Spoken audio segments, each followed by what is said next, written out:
যদি কোনো ব্যক্তি ওযুর পরে একটি দোয়া পড়ে, তাকেও জান্নাতের 8টি দরজা তাকে ডাকতে থাকবে, জান্নাতে আহ্বান করবে। সুতরাং সে আমলটা হচ্ছে ওযু করার পরে আপনি কালিমায়ে শাহাদাত পড়বেন। কালিমায়ে শাহাদাত পারেন এমন কোনো মুসলমান আছে? মুসলমান যারা তারা সবাই আমরা কালিমায়ে শাহাদাত পারি, ঠিক কিনা? আশহাদু আল্লা ইলাহা ইল্লাল্লাহু ওয়াহদাহু লা শারীকা লা ওয়া আশহাদু আন্না মুহাম্মাদান আবদুহু ওয়া রাসূলুহু। সুতরাং এটা যে পড়বে, আল্লাহ পাক রব্বুল আলামিন তার জন্য জান্নাতের 8টি দরজা খুলে দিবেন। সুবহানাল্লাহ বিহামদি। শুধু তাই নয়, আপনি এখানে অন্য রায়াত দ্বারা জানা যায় আরো একটি দোয়া আছে, আল্লাহুম্মা জাআলনি মিনাত তাওয়াবিন ওয়া জাআলনি মিনাল মুতাতাহহিরিন।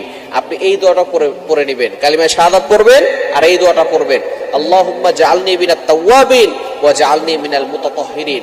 এটা যদি আপনি পড়েন, আল্লাহ পাক রব্বুল আলামিন আপনাকে জান্নাতের 8টি দরজা খুলে দিবেন। আপনি দুনিয়াতেও সফল হবেন, আখিরাতেও আপনি সফলতার দ্বার প্রান্তে পৌঁছে যাবেন।